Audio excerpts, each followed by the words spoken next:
This is the sound area. This is where they make all the sounds for the games. I am an audio director here at NetherRealm. The sound guy, you know, like, gotta get the voices in. Dan shows you cool stuff every couple of days. He just comes in and you go, great, this is awesome. And he's a lot like Ed, where I just have this confidence that, you know, he's going to go away and come back with something spectacular. That's the Johnny Cage Nut Crunch, I believe. Didn't someone make a candy bar, Johnny Cage Nut Crunch bar? Again, we didn't know what we were doing, so it's just, okay, it's a fighting game, a lot of yelling, a lot of pain.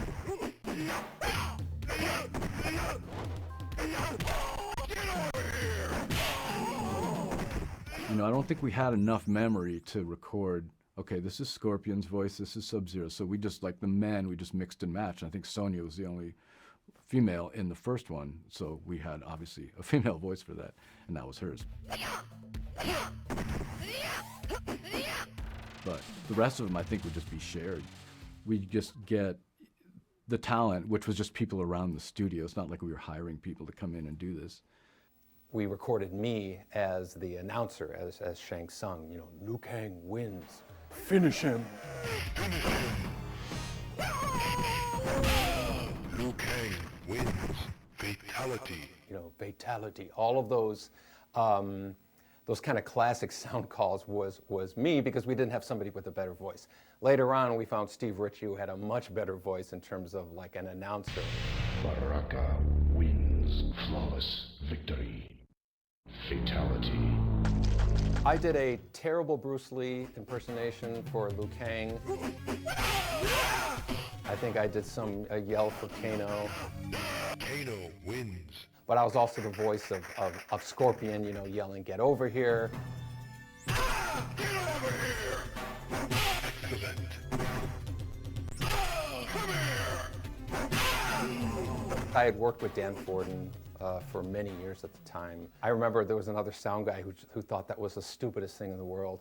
And it kind of was, you know. Why would a ninja, you know, yell, "Get over here"? That's such like an American kind of thing.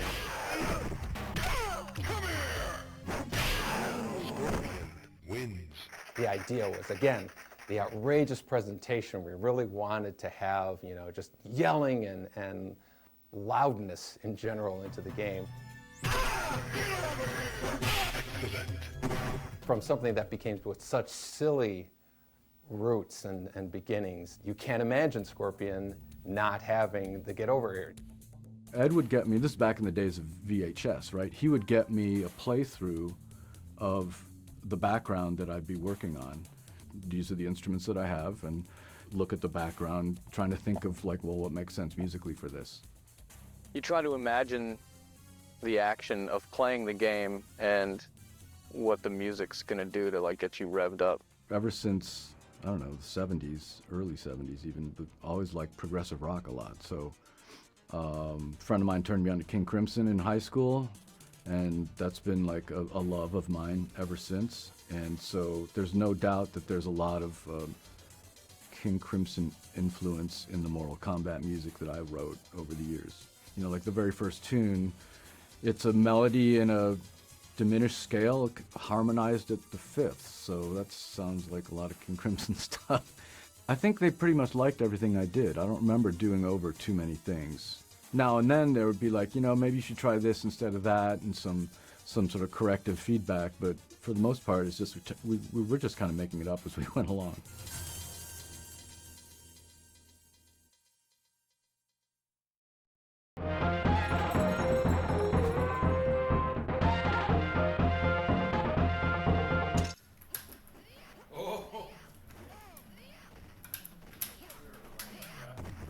Testing a game was always one of the most fun parts of the job. In the earliest days of Mortal Kombat development, the only place you could play the game was in Ed's office. I would play the game every day. Ed would call me in to try something out, but other people, you know, would walk by Ed's office and see what he was working on and come in and play the game. And it was very valuable feedback, because that feedback was coming from guys like Eugene and Mark Trammell and George Petro and, you know, a lot of the other developers in the office at the time. Eventually, we would put a game out in the hallway for anybody to play. And so we'd get pinball designers would come down and play the game. There were folks who worked in the factory would come back and they'd play the game. And so we'd watch folks kind of play the game, and we'd take notes on sort of what their reactions were.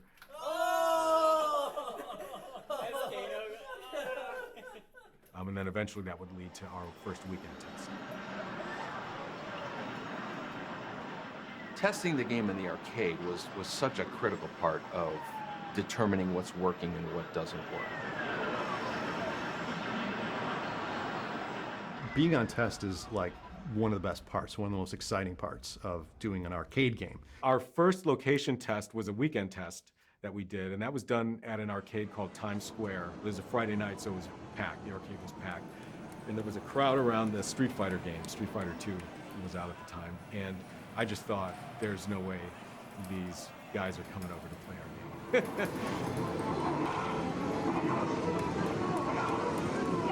It was like this big event. The whole video game department would go, no matter whose game it was. You'd roll a blank black cabinet into an arcade and just turn it on. When we brought the first Mortal Kombat game out on test, there were 6 characters. We didn't have Sonya yet. A whole bunch of things just weren't working. And it was all about just kind of the fundamentals, the feel of it, the reaction to the visual, the reaction to blood.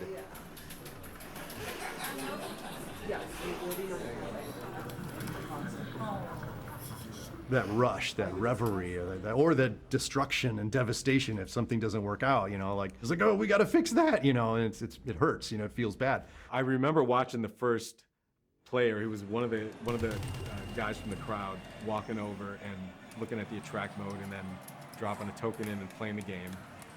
And then I remember he walked over, tapped, fell on the shoulder, called him over, and then the other guy came over, and then they played the game. And then slowly people migrated over. Whenever you would see a secret move come out, I remember the first time they saw Raiden do the dive move, you'd hear an audible, cheering or gasp. How did you do that?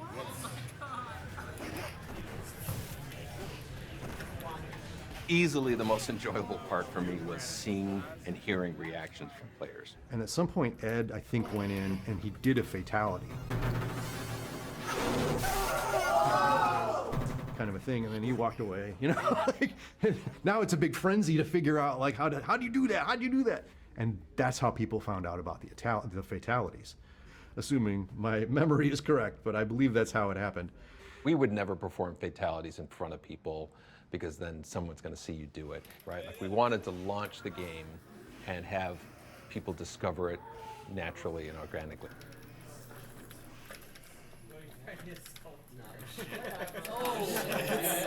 Testing the first Mortal Kombat, there was a certain amount of anonymity, I guess you can say. Like, we could be in an arcade watching with a crowd of other people and be close enough in age to them that we just kind of blend in.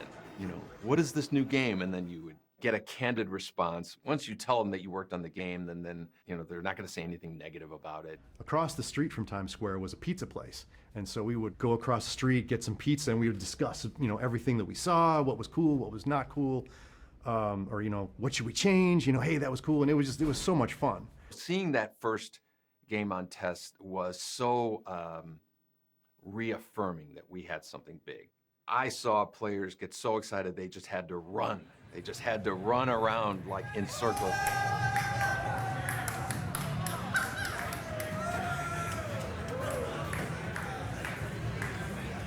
By the end of that night, we had a pack of players around our game, hooting and hollering and just having a great time. Players that we saw first see the game on a Friday, we saw them the entire weekend. And I think at that point I thought, okay, we're gonna be okay.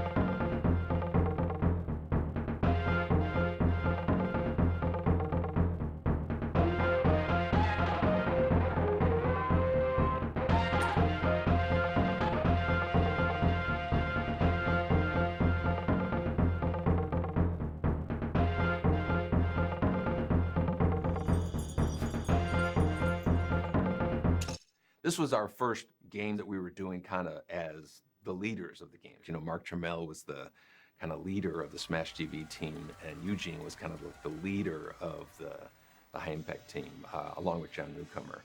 And so this was kind of like our first solo project. I think they have complementary skill sets. We're symbiotic in a way. Certainly in the first few games, it was just like we just knew what the other person was looking for. And I don't know that we ever, I mean, if we had an argument, it certainly wasn't about the work that we were doing. We just seemed to know what the other person was looking for. They worked well because they trusted each other's talents enough to say, okay, yeah, you know what you're talking about.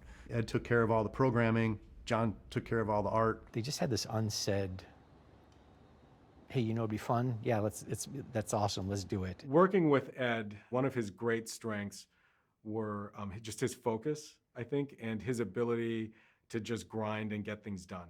Ed, who was the sole programmer to create that game, in hindsight, was incredible. For one programmer to do all those games is pretty amazing. And his door is always open. He wants to hear new ideas. He's dangerously funny, where it just busts me up at least once a day. He would just crack us up all the time, just his jokes, and he made it easy to work the long hours. John is a really good storyteller. John has a history in as a comic book artist. So I think that probably contributed to his ability to tell a compact story. The only story we had was a little paragraph that would play underneath the character doing a kata, but that was enough to really intrigue players. You really gave a shit about it because of the backstory, because about the whole mythology that John Tobias had created. You know, maybe not unlike WWF or something, almost like Star Wars in martial arts. The first game truly was like an expression of just who we were at the time. You know, we were in our early 20s, the stuff that we consumed growing up as kids, and we just threw it all into the game. There was nobody telling us what to do, how to do it. I think it was a great partnership, and I think, you know, what can you say? Success beyond belief.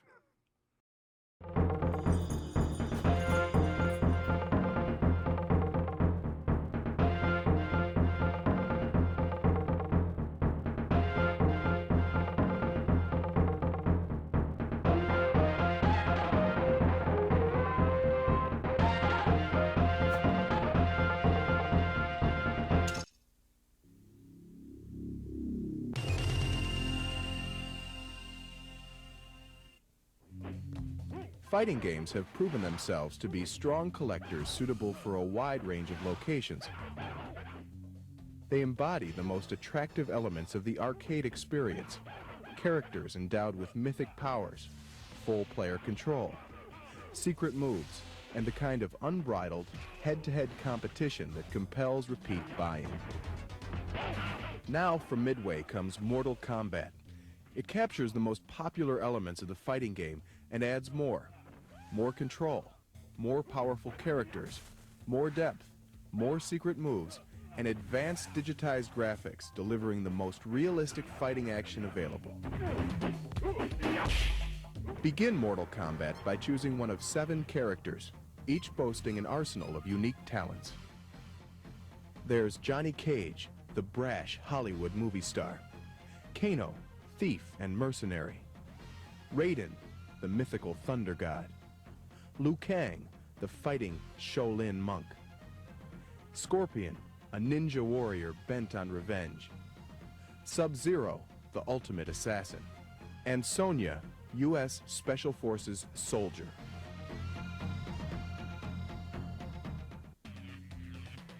Each player has 5 basic moves corresponding to the 5 action buttons. High punch,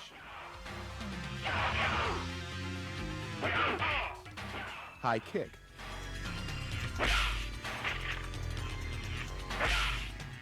low punch,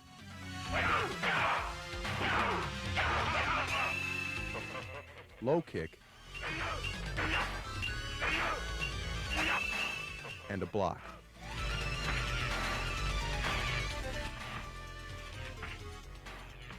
In addition to these moves, players will continue to discover new joystick button combinations. Each new technique provides another competitive edge. For example, moving the joystick away from your opponent while pressing the low kick button will result in this sweep kick. Moving the joystick straight down will put the player in a crouch. By then releasing the joystick and pressing low punch, you'll administer a devastating uppercut. Johnny Cage wins.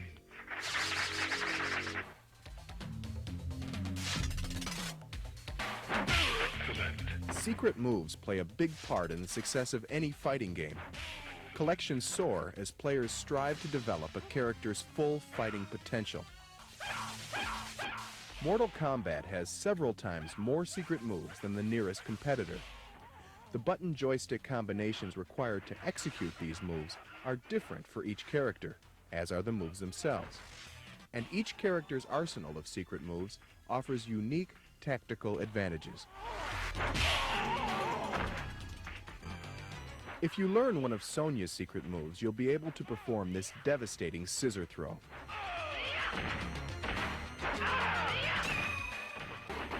Learning to activate Raiden's secret weapon lets you fire lightning bolts at your opponents.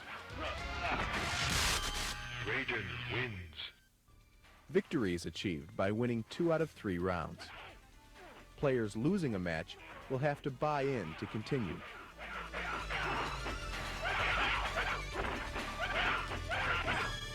Liu Kang wins. Finally, winning 3 matches against paired adversaries will put you in the ring opposite Goro, a 4-armed, unstoppable titan, half human, half dragon. Should Goro be subdued, you'll engage the most deceptive and powerful opponent of all, Shang Tsung, the bloodthirsty emperor capable of instantly becoming any fighter he chooses. Conquer Shang Tsung, and you will have joined unfrequented ranks, those who have battled all adversaries, yet survived. Test your might.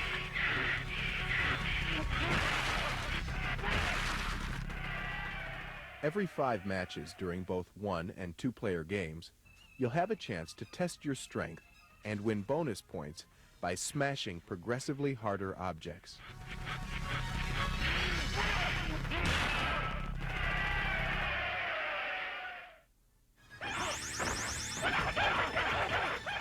Two-player mode allows true head-to-head combat.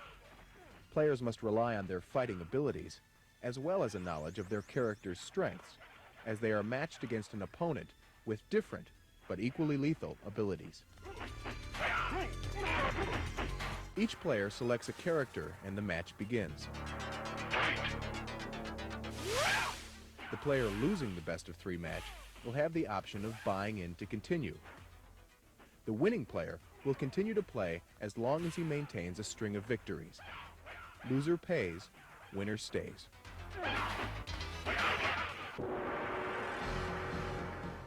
From a technical standpoint, operators will find even more to like. Mortal Kombat employs Midway's exclusive diagnostic package and a sensitive, yet durable, 8-way microswitch joystick.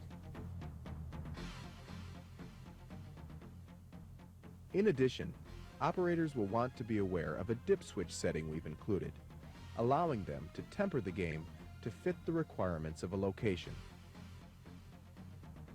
By simply flipping a switch on the CPU board, you're able to remove any depictions of blood that would otherwise appear in the game.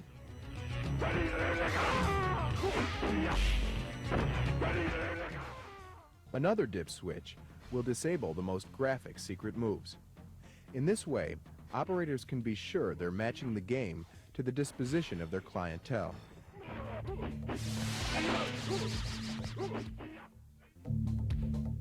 Mortal Kombat is quite simply the most complete video fighting game available. It boasts the industry's most realistic graphics, digitized images of real martial arts experts, heroic characters more powerful than those found on any other fighting game, secret moves to learn and master, and fierce battles against titanic adversaries. All of these elements combine to make this game powerfully unique. The world's most advanced interactive fighting experience.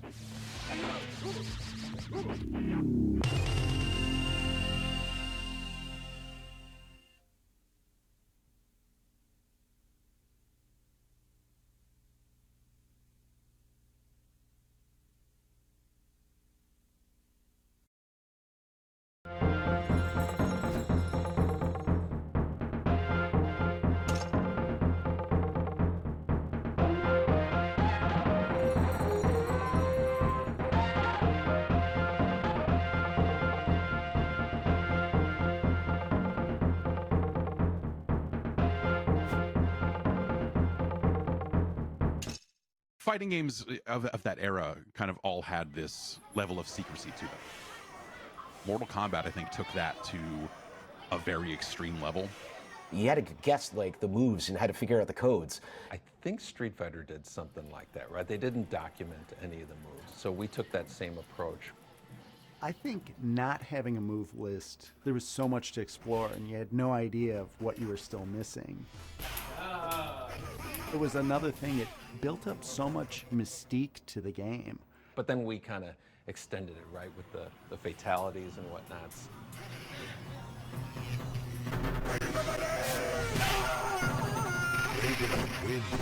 Especially at the end with the character Dizzy, there was a certain amount of, you know, what are you going to do? You would see them trying to trigger something else. They knew that there was something secret in there. The announcer's like, finish him! And you go up and go, boom. And you're like, damn it! I screwed up the fatality. It's like the worst feeling in the world.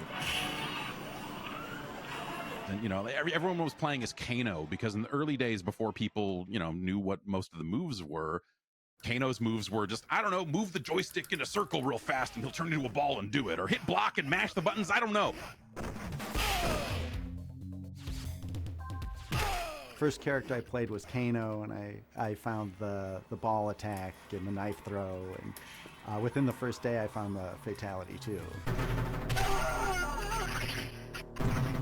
Kano wins. I was finding stuff right away. I remember being in your office, and I remember you showing me what the button combinations were, and then you have to be standing this far away from the other character, and I remember thinking to myself, there's no way anybody's gonna figure this out. We're never gonna, no one's ever gonna do this. And literally, like the first weekend, they figured it out right away, yeah. You know, the fatalities and special moves and things like those were things that you kind of had to trade around. Because you'd hear people chattering like, oh, there's this move, and not having the internet at the time to go to, it made it very social. If you knew something that wasn't, you know, widespread knowledge, you could take that down to the arcade and pull it out on somebody and really blow some mind. So a lot of hand watching. Where did you stand? The most premium spots are literally right behind it, like right between two people, or on the corners, because those are the only spots where you were able to see the screen and people's hands at the same time. There was so much in there, and it really requires a fan base to come together and share, to work together to play them and solve them and uncover the secrets and all that stuff.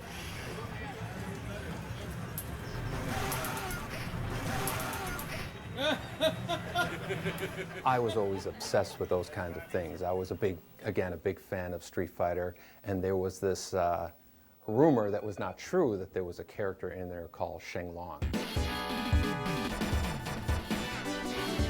And I remember when we had started this game thinking, you know, we have to have a real secret character. And so there was a Sunday, and Scorpion was yellow, Sub-Zero was blue, and I went into the art program and tinted him green, made up these crazy rules in terms of how to find him, made him jump out occasionally and kind of tease you with his existence. Put it together in one day, didn't even tell John about it, and was just kind of wondering how many people are going to pick up on this.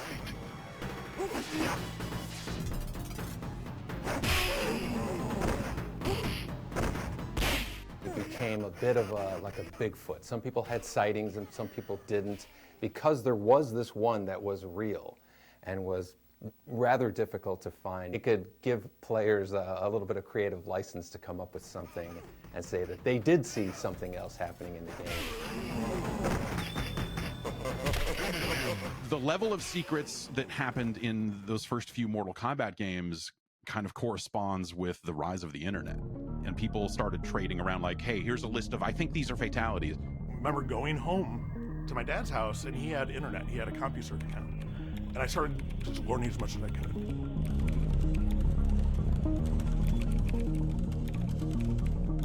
And I'm like, Dad, can I go back to the arcade?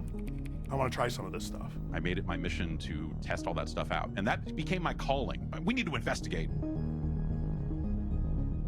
And I published my first FAQ, and it is the most inaccurate piece of junk that is available. It's like shameful, but it's where I started. And then, all these urban legends about Ermac and all these other alleged characters that it's kind of like, how the kids used to say back in the day, the negative worlds and Mario Brothers and Mario could go skiing. It's that kind of like, the kid equivalent of water cooler conversations. People would come up with lore, Yeah, lies right. of, That's of, right. I did this and that happened, and everybody's, and we just shut up. A friend of mine in high school said he was cousins with someone who filmed for the game and that there was a secret character that they had filmed. So I put it in my FAQ. And I trusted him and found out way later he was just messing with me. The people feeding in things that they'd want to see in the game would kind of blend in with what was really there.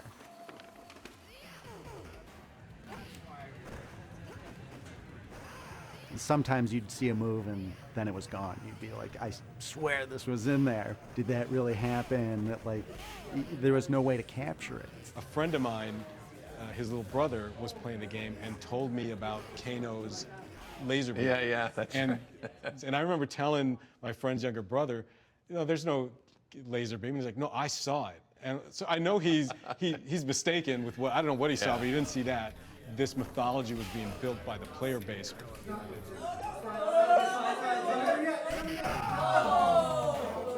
I think we understood that pretty early on, and Ed, more than anybody, I think really took advantage of that and kind of messed with the players with hiding stuff in the game. Yeah, I remember somebody found one of Sonya's moves, and I foolishly changed it because I read it on a news group, thinking, yeah, I got the best of that.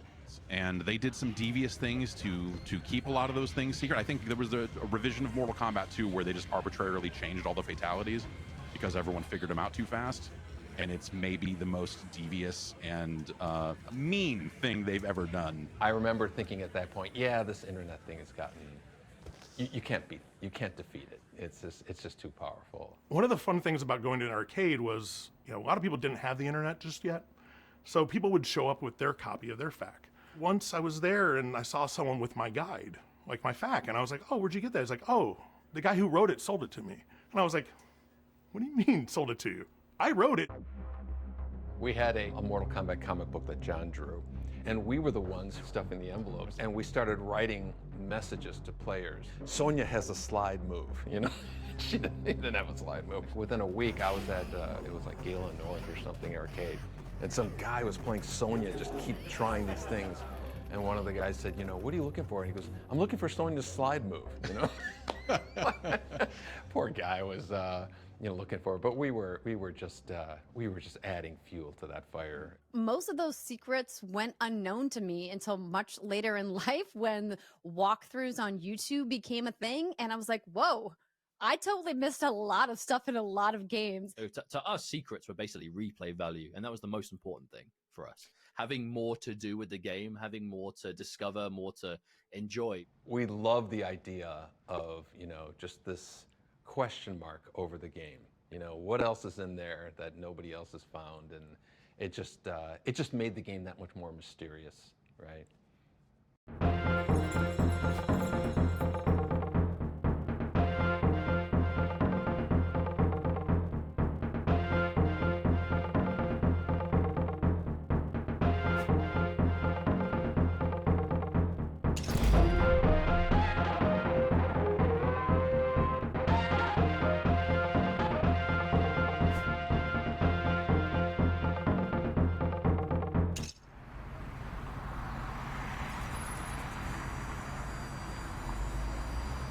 So when Street Fighter 2 came out, I wasn't really too impressed by it. I think I finished it once, picked Zangief because I was a wrestling fan, and then kind of moved on. I eventually kind of fell in with a crowd that really got a lot out of Street Fighter 2, and so suddenly it became very apparent I need to get great at that game. One guy showed up and said, "Hey, have you heard of this other game, Mortal Kombat?" Like, no. What is Mortal Kombat? And he said, "Well, you know, it's like Street Fighter, but you can fucking kill people." Okay, well, we need to go see this game right now.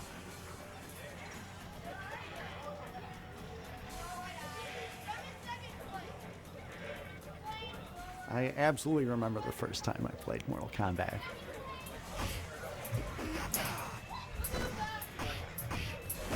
It was at Lions Family Fun, my favorite arcade. My dad would usually give my brother and me $5 each and let us run wild while he went shopping. I was at an arcade in Virginia. The Q Lounge in the Bronx, New York. It was a space that was half smoky pool hall, half arcade. He took us to an arcade 2 towns north, up to Santa Rosa. There was a place called Systems City. And it was like part skate shop, but in the back room, all the lights were off, and they had like 5 arcade machines back there. I see this huge crowd gathered around a new cabinet. And it was sitting there. There was nobody around it. No one was playing it. It was just sitting there. What is this? I just remember just like a big line around the cabinet. Everyone is crowded around Mortal Kombat. It is simultaneously exactly like and nothing like Street Fighter. You know, the film, the presentation, the real actors and actresses and all of that really just, it's so striking. In Mortal Kombat, when you're seeing those 2 big characters on the screen, I was just like, this is the coolest thing ever. Instantly, it was like, oh, it's digitized, it's real people. It was like, wow, this is incredible. It's like, how are they doing this? How did this game come to be? I was blown away by how it looked. Because it was a violent, bloody game. Like, that's the first time I'd seen blood in a video game that I remembered. Even from a basic high punch, you just see blood flying out of these people's heads. Liu Kang wins. Even if I couldn't do the specials of certain characters, I could fall into a rhythm that just felt so good. Just like, you know, air kick, uppercut. And I was, oh, I feel like the baddest motherfucker in the world.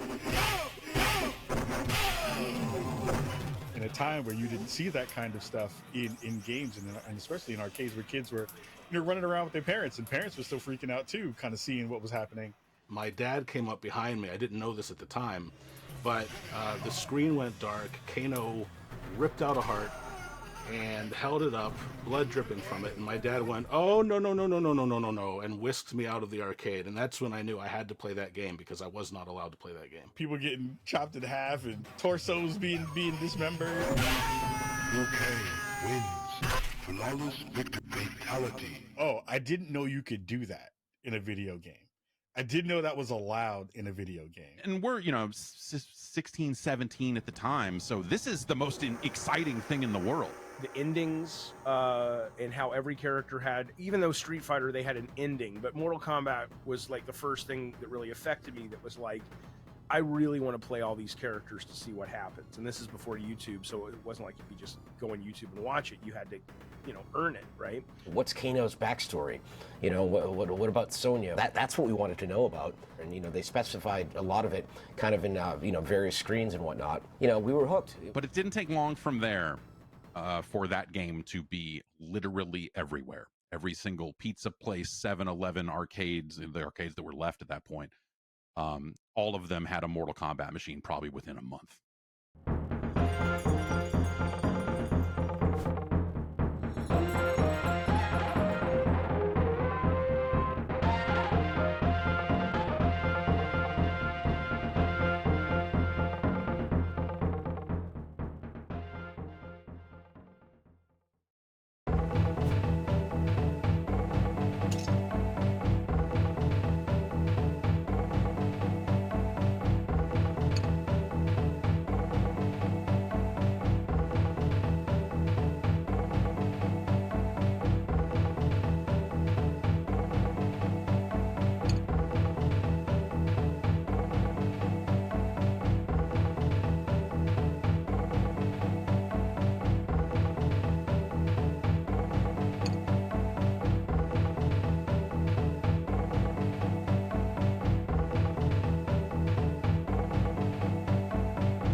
The first time I saw a crowd gathered around a Mortal Kombat cabinet when I was 10 told me that, okay, this game is a big deal at my arcade. I had no idea if that translated outside my arcade. Then Mortal Monday happened. Not just the day itself, but the build up to it. Seeing the zeitgeist around it was huge. Conversations around Mortal Monday were happening, the first kind of big marketing push. Acclaim was clearly, they knew what they had in their hands, and so they were doing a much bigger effort in promoting it. I remember them telling us that they were going to spend $10 million to advertise this game, and I remember saying, you know, are you sure you want to put that kind of money behind this? And you know, in retrospect, of course that was a right decision, but I remember being really paranoid, thinking, you know, that they were putting a lot on this game. The preparation for the release of Mortal Kombat was just massive. I was working at Babbage's Software. Pre-sales had started early, so like we knew we were going to be just selling out. It was all I could talk about. I remember going to see a movie, I can't remember which film it was, and they were advertising Mortal Mondays, which was one of the greatest marketing blitzes in video game history. And it was just, you know, all these random kids yelling in the middle of a city street, Mortal Kombat, right?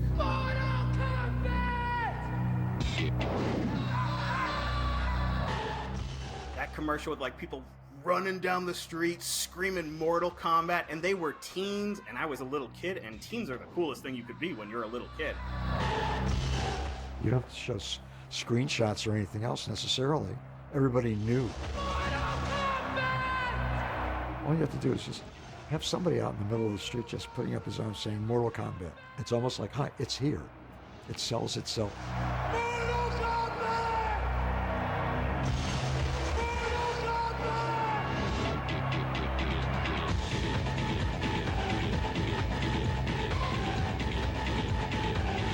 We were all like, yo, did you see that Mortal Kombat commercial? What is Mortal Kombat? And there was always like one kid who knew a little more. It's a video game, but you kill people. And all of us at Maplewood Elementary School were like, whoa! We had 2 front monitors that were just showcasing Mortal Kombat videos. And in the comics, on the back of the comics, there were Mortal Monday ads. There were Mortal Kombat ads in magazines. There were Mortal Kombat ads in subways.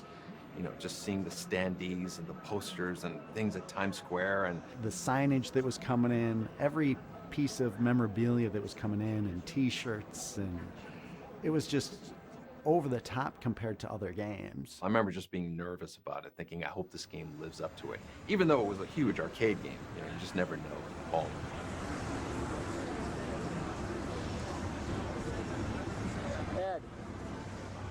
It was insane. There was a giant line, and it was just so exciting. That's when I realized, like, this is actually a bigger deal than maybe any video game that's come before it. Mortal Kombat became a pillar of popular culture within 12 months. It was, I think, the fastest a video game had ever exploded to date. Nothing could prepare you for it. It was, it was just insane.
Mustard and myself grew up in a really small town. The closest thing you would have to an arcade machine is the local bowling alley may have had like a light gun game, but that's pretty much it. It was only the home versions that allowed us to experience the different franchises, and I feel like I unofficially speak for quite a lot of people our age, how important getting those home versions as good as they were was.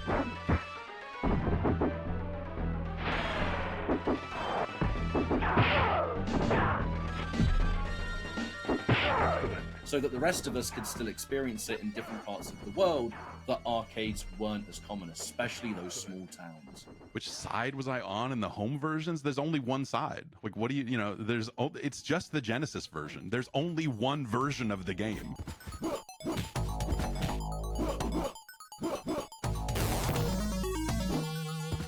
The Super Nintendo version is a travesty by comparison.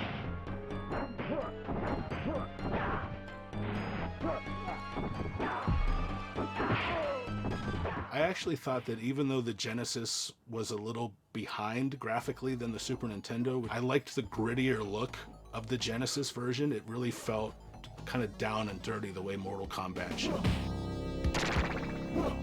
I mean, also the Genesis version had the blood code.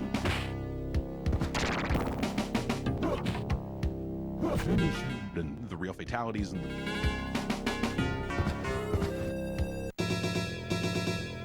the Dullard code and all the other cool stuff in it. I think that made up for like the music in the Genesis version being really hokey and some of that other stuff. My friend had a Genesis. They got Mortal Kombat. His mom would come in every now and then just to look at the screen to make sure there was no blood flying. Finish him.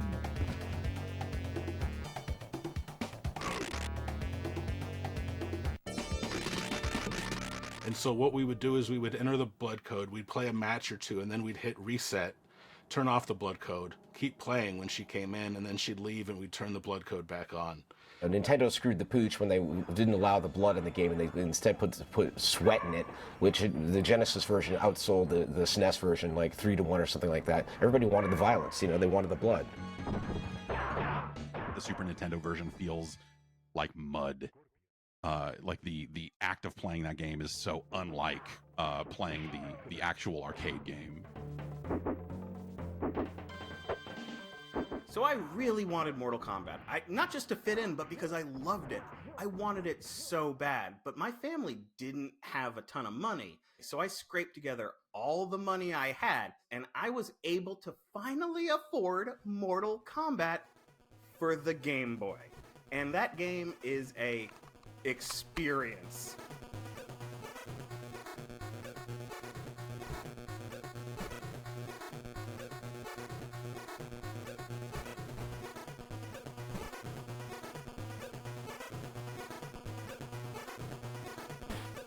When you play Mortal Kombat in the arcade, it's a little bit heavy and you feel the power of those hits.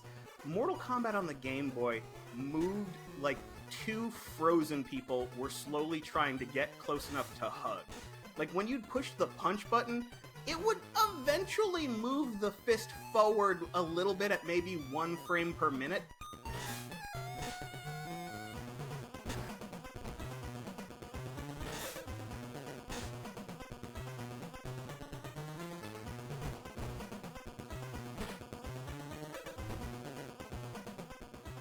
I cannot do a fatality in this game. I know for a fact they exist because the computer can do the fatalities on that pit level. Instead of having them fall off the stage onto spikes, at the end of each part of the level were just little drawn spikes in the background that you could knock them onto. And I think that that was their like makeshift solution for having a stage-based fatality.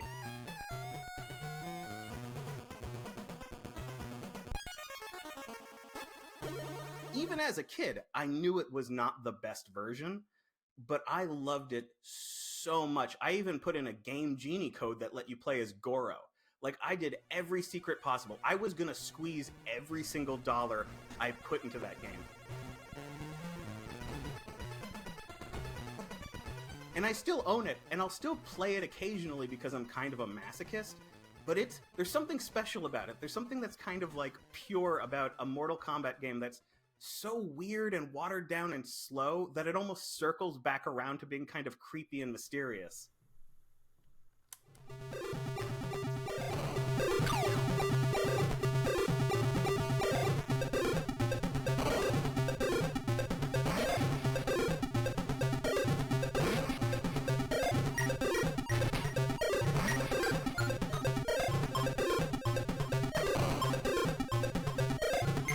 I mean, they may not have been like arcade perfect, but to us, we didn't know any better. We didn't have anything to comparison. All we cared about was just, you know, play the game, have fun with it, you know, and enjoy what we were doing, and that was about it.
Video games were becoming more and more sophisticated, maturing.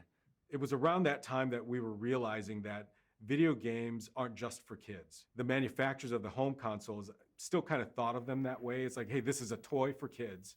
We never made Mortal Kombat for 6-year-olds or anything like that. That was never the intention. 4 guys in their 20s, what kind of video game are they going to make? In our minds, we were creating the game for a certain demographic of player. Fans of Terminator, Bloodsport, Alien, Predator, you know, all these movies. It was a game by guys in their 20s, 4 guys in their 20s. And nobody mentioned anything during the arcade days. Once the game came home on the consoles, it came into people's living rooms, that was a shocker to the moms and dads of suburbia. Blood splatters from the contestants' heads. When a player wins, the so-called death sequence begins. The game narrator instructs the player to finish, and I quote, finish his opponent. My parents were very worried about the violence in Mortal Kombat because eventually they saw the news stories. They saw the news stories that were like, you could rip out someone's spine or you could light them on fire. Like, I had a friend who was not allowed to go to another friend's house because he had played Mortal Kombat with him. And we also really didn't see a lot of animated blood in video games back then. It seems so commonplace today. What is the difference in between this and violent movies? Why is it different? No one's looking at movies in the same way as they're looking at video games. Rock music before it, and comics and heavy metal. You know, I grew up at a time, Elvis Presley's body was blacked out from the waist down because he was gyrating, and God only knows what that's going to do to today's youth. I do think that there was a number of kind of politicians and other people who were looking for a scapegoat. Kind of this was it. It came along at the right time. Kano wins. Flawless victory. It was just like, video games are bad, and these are the ones doing it. I think the thing that made me most angry about it was it just felt like no one involved in any of this had ever actually played a video game or seen this stuff outside of very carefully selected footage. It was like fairly kind of innocuous, and it was like kind of cartoon violence. And yeah, it seems violent, but ultimately it's really just funny. Yeah, it's like Evil Dead, isn't it? The very idea that like Mortal Kombat was somehow going to destroy society or the fabric of our youth or anything was always ridiculous. These home games had no system of ratings, right? Like a CD would say explicit lyrics. or something. A movie would say rated R for violence or, whatever. And I think to me that was the fundamental issue. Somebody noticed and somebody objected to it, and we certainly didn't disagree with it. And so I think that the reaction from Congress and everything at the time almost to me felt appropriate. Yeah, I'd say having the conversation about violence in video games and ratings in video games ultimately is something that was going to happen sooner or later.